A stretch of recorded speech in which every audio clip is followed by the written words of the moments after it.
Welcome to Toy Business Unboxed, your gateway to the secrets of the toy industry. Here, Jason Shea, a toy entrepreneur and expert in the field. Every product we develop is really inspired by some of the real life experience that we have with our son.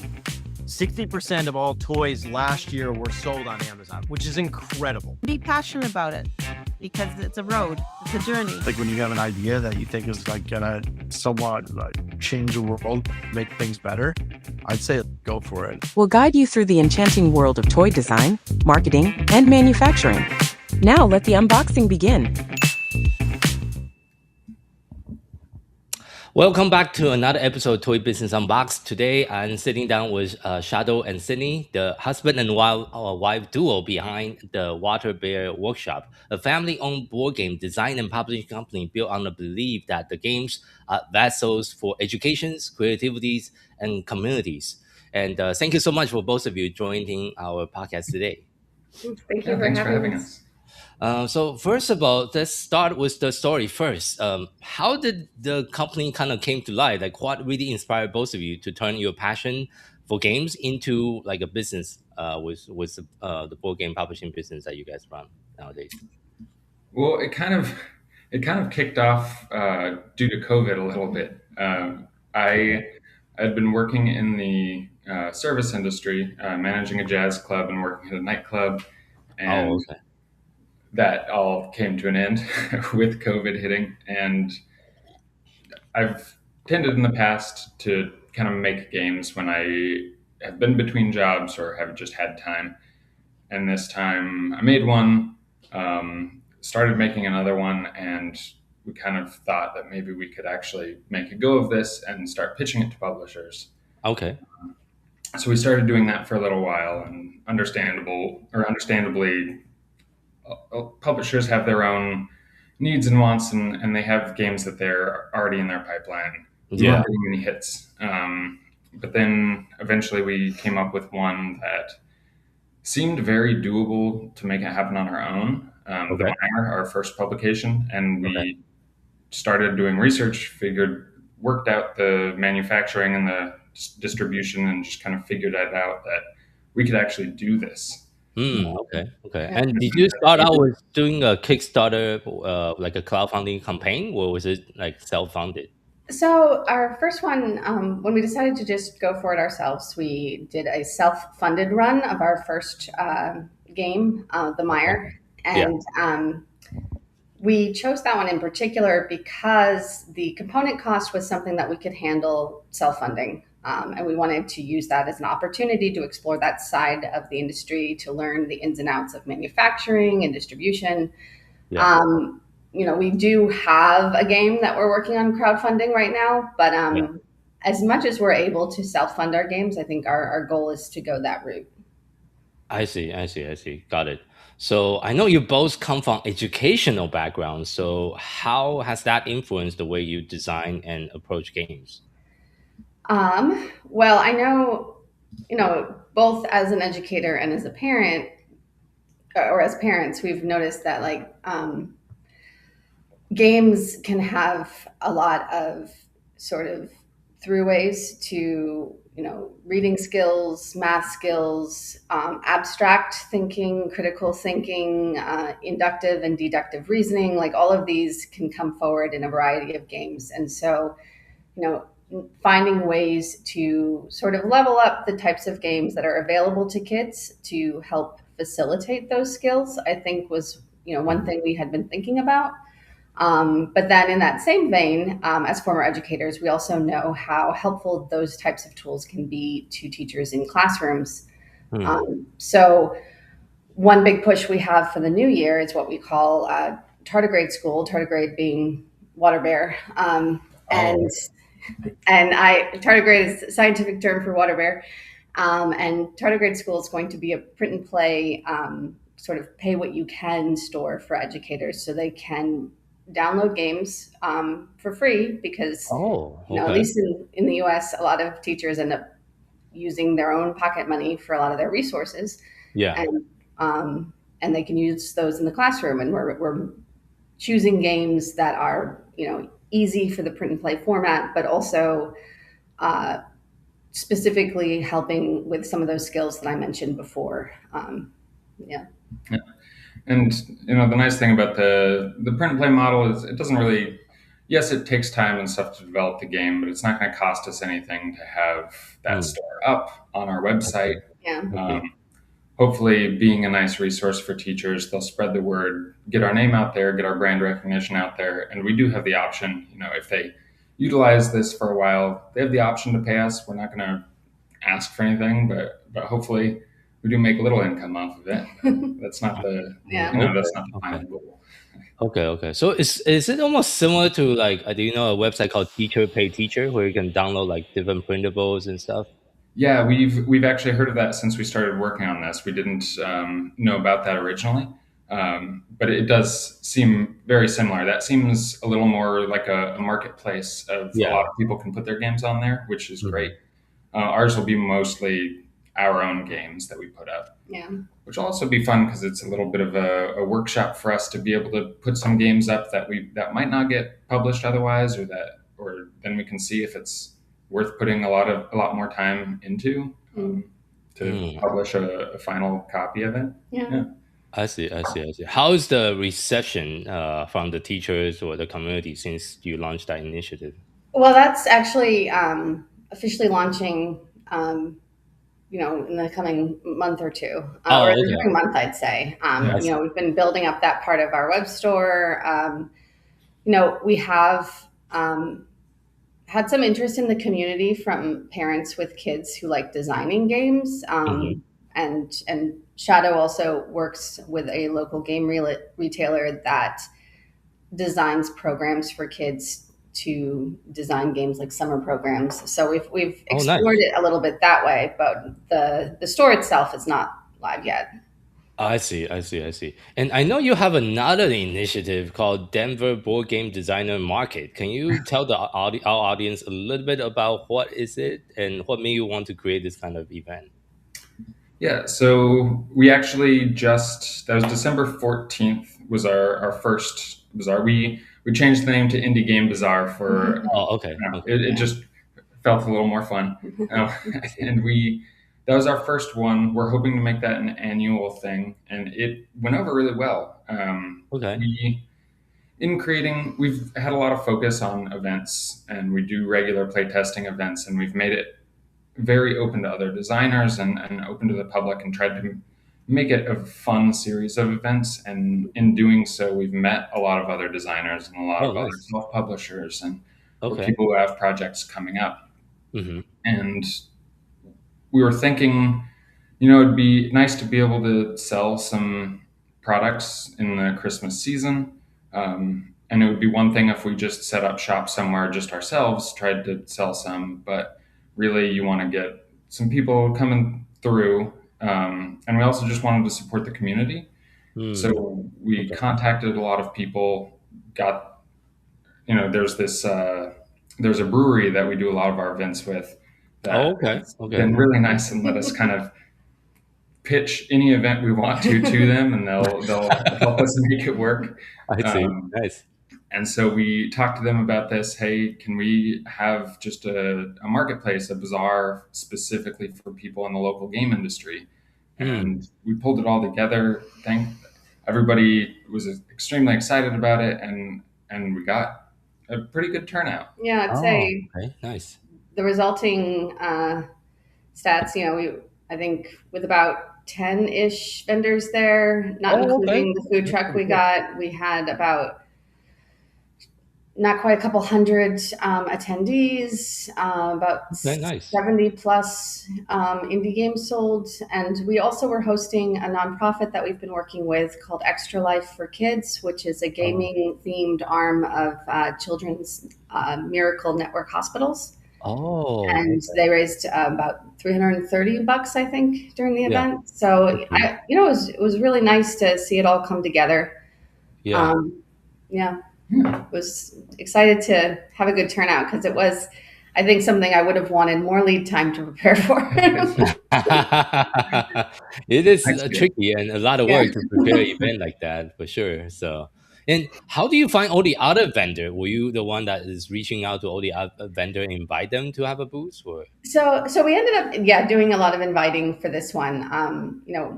We when it comes to events, we started with playtest events initially, just to get enough new people in front of our games Yes, to playtest them effectively. And those events sort of took on a life of their own a little bit, with other designers coming in and us wanting to create a space where other designers could bring their games in and have an audience for playtesting those games. So we got to meet a lot of local designers that way, and also interestingly, we've found that some people who weren't designers have then become inspired to try out their own games, which I found very cool. Okay. We, one of our regular attendees, he's been designing a game around the experience that he has of being, legally, although not fully blind, and what that's like trying to play a board game with other people. And so he's designing a game that's supposed to simulate that a little bit. And we thought that was really cool. So we just thought that there was a need to funnel more excitement from the broader community toward those local designers that are really trying to do some interesting and creative stuff. I see. Oh, that's a great thing that you put together an event like that. So are you going to do it again next year, sounds like? That's the hope. And this time, way more lead time. Yeah. Yeah. And I know your company definitely have a clear philosophy about game being the tool for both connections and also creativities. How do you keep that at the heart for all the new games or the current game that you're working on? Well, a big part of it is those events that we've been doing. We do at least 3 events a month. Oh, that's at quite different often. Okay. Yeah, at different venues, and we get slightly different crowds at each one, but Yeah. we have some people who will come to a variety of them, and really it's been nice because Hmm. other designers are coming out of the woodwork. Like she said, more people are starting to try out the game design. It's really started to create a community that supports each other, and that really it's getting really energetic, and a lot of people are getting excited about it and discovering these new games that they've never thought about, or getting into games. We've had people who aren't really into games who show up, and then they start to see what goes on behind the scenes a little bit and get excited about it. And so the connectivity part there has really been really awesome. It's been cool to see. Yeah, and I think it's also somewhat inspired too, just by this need to build more local community. It's been a tumultuous several years, in the U.S., and I think we just wanted to try to find ways to make more connections in our neighborhood and bring people together that way.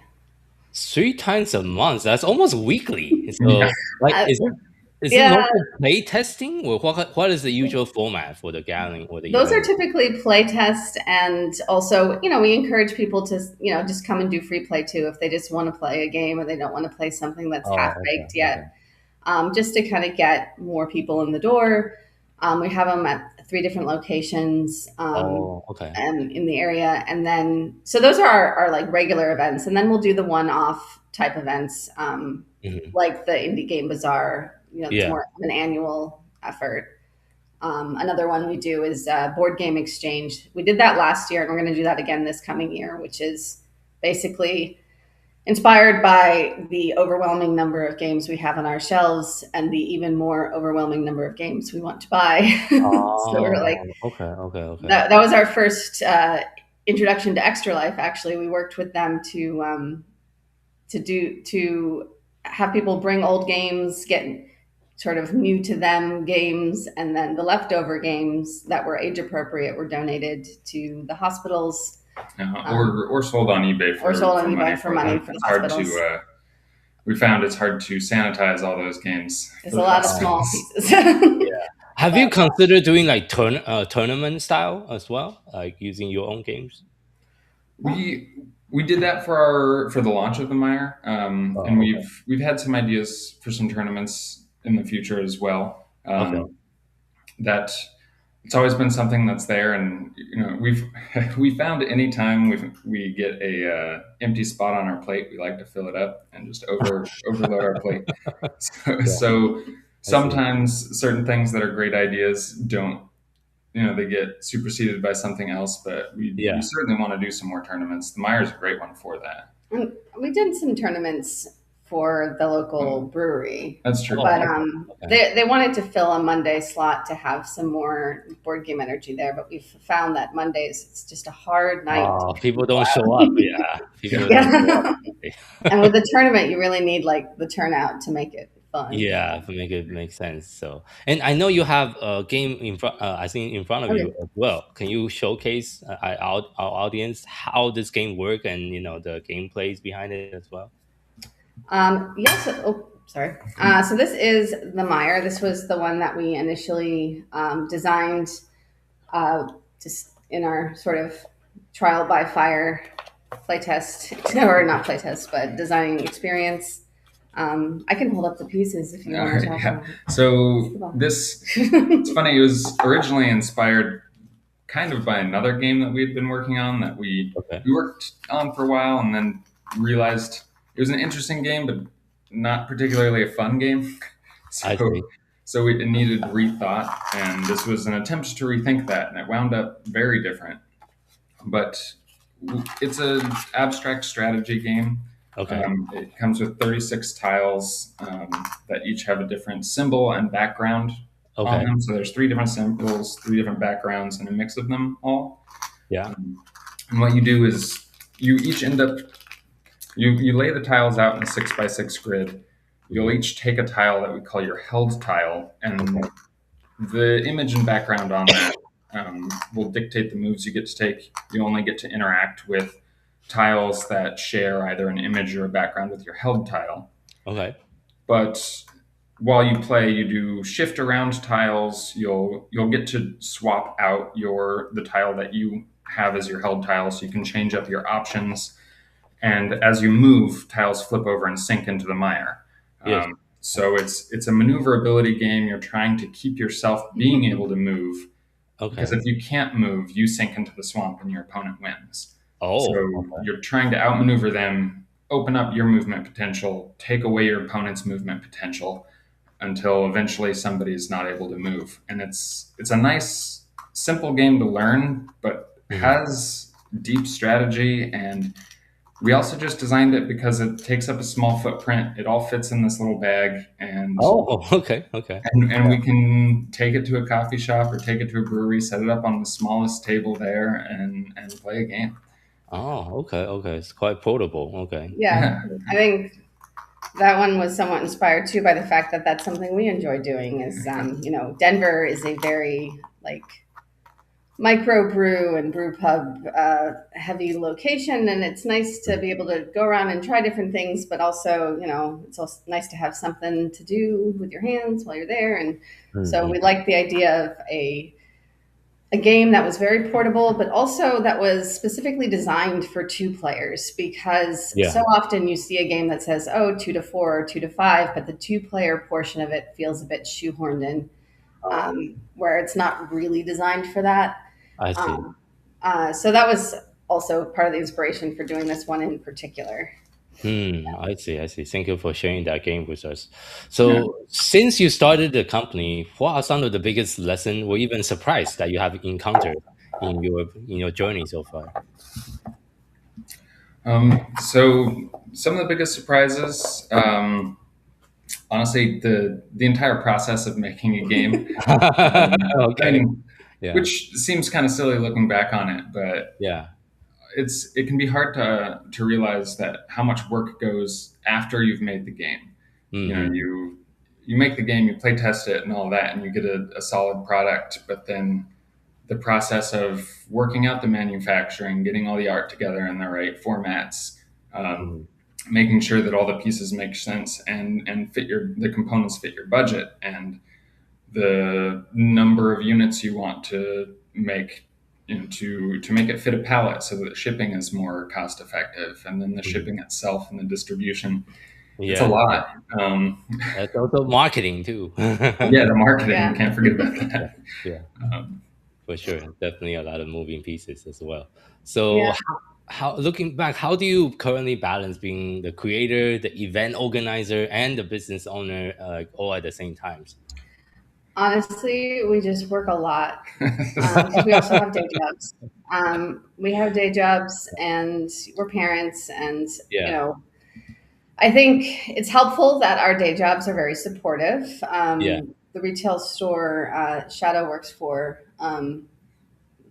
yeah, they've been, I mean, they've been buying and selling the Meyer. They were joking about changing the name to the Meyer store because they've been doing really well there. I we see. just opened Yeah. a second location, and it's the number one product in both locations right now for this Oh, year. really? Nice. Yeah. Okay. Sold about 200 units through there. Yeah. Oh, nice, nice, nice. Great. Actually more. Yeah. And my day job is I do creative content marketing for a manufacturing company, so less Yeah, relevant, but they're aware of the business, and they've been very supportive of trying to make space for that, and um, you know just talk us up and stuff, and that's been nice. But yeah, it's just a lot of work right now. We're just trying to pound the okay. pavement, and hopefully at some point we can work in this business full time. And Mm-hmm. as parents too, it's nice because our son Asher is very he loves games, and Yeah, he's enjoyed making some of his own games, and he's enjoyed, I think, our last playtest event at the brewery, he actually came and taught his own game, and I yeah. think his engagement in that has been nice. We can kind of fold him in and find ways for him to find creative outlets with the Oh, business. nice. How old is your son? Well, he's 9. So, it's Okay, a okay, balancing act because we're like, we keep telling him, like, you don't have to do any of this, but if you want to, we'll find ways to participate. Like, he likes to take pictures of the game pieces and stuff. And yeah. He was the first playtester for the Meyer, Yes, so he's got an Oh, okay, honorable mention okay. on the back Yeah, of the box. for sure, for sure. That sounds like my son was some of the toys that I designed. So yeah, and thank you so much for sharing your vision of like wanting to do this full time. I can totally relate personally because I also have a toy company. It took me 6 years running it on the side to Yeah, finally able to quit my day job 6 years later. So it's not a fast process to scale a toys and game company good because stuff. it's just a hard type. It's a hard business type to scale unless you have like a massive budget and like a big team that you can design toys or games every single month and publish every single month is it's not very easy to scale. Yeah. So yeah, yeah. but looking ahead here for your vision down the road, maybe 3 5 years. What is the vision for the company? Are you launching more games? Like how often are you thinking about launching new games on the annual or quarterly basis? So we have our second game in manufacturing right now. Actually, Oh, okay. it's funny. Our digital sample arrived at our house, and we're on vacation here, so we're excited to get home to So we take a can't look show at you, it. unfortunately. I see. Yeah.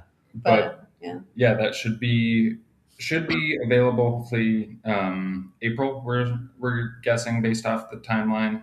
Chinese New Year will get a little bit in there and mess with that, but Yeah, I we manufacture through Long Pack. Oh, okay. Okay. yeah.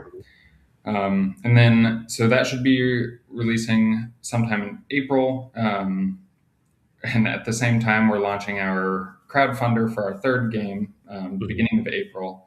Yeah. April's a And big month. yeah, April's a big month. Mhm. And at that point, once we have 3 games under our plate, each game leads to some sales of the previous game, and that should be a nice number to hopefully hold that for a while. We're always going to keep coming up with new ideas and testing new ideas, and we'll be putting games out on Tardigrade School. Mhm. But as far as manufacturing, we're hoping to recoup some of the money in sales, Yeah. Yeah. focus on selling the 3 games that we have, um, unless our crowdfunder is wildly successful, which would be great, and then we can kind of make a Doing push more, of yeah. it. I mean, the plan is to do more games. I think we just we wanted to do a strong push to get those first 3 out, and then we're going to try and find a steady pace that's maintainable with our current funds. Mm-hmm. But we also want to lean into the events more, do more in that arena. We've been talking to Extra Life about the possibility of doing some events at children's hospitals. Oh, okay. That'll be nice. So, we've been really kind of excited about how that portion of the business has grown, and we want to find some more ways to use that to help kind of bolster the business in general, find some monetization opportunities, for example, to. Yeah. And we get to go to a few more conventions this year, which will be nice. We're accepted into the Horizons Fellowship Program through Gamma, which is extremely helpful in us being able to go to the conventions. And so it'll be a nice year for us to get a little bit of a spotlight on us, but also just be there and chat with other people in the business, make some good connections, and hopefully grow a little bit, get our name out there more. So you'll be in Gamma? Yeah, we'll be at Gamma Expo and Origins through Horizons Fellowship, and we're actually giving a seminar. Yeah, we'll be doing a seminar at Gamma Expo on events, on using events to build community and grow your brand awareness and things like that. So I see, and also speaking at Gamma as well. In March. So yeah, well, that'll be great. So as well, wrapping up today's interview, if you have to share just one piece of advice with someone that's just getting started within the toys and game industry, what would that be? One piece. Get something out there. It's really easy to get in your own head, and you need the game to be perfect before you show it to anybody else. Yeah.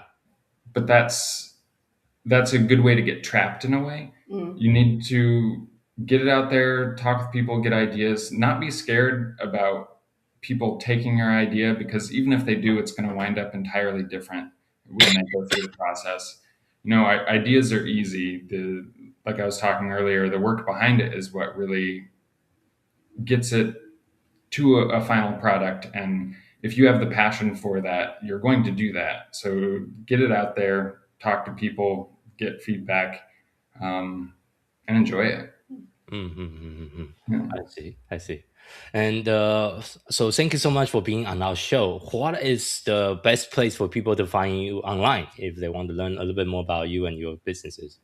Well, waterbearworkshop.com is our website, and that will have links to all of our socials. We're active on Instagram, Facebook, LinkedIn, and now we're starting to explore TikTok.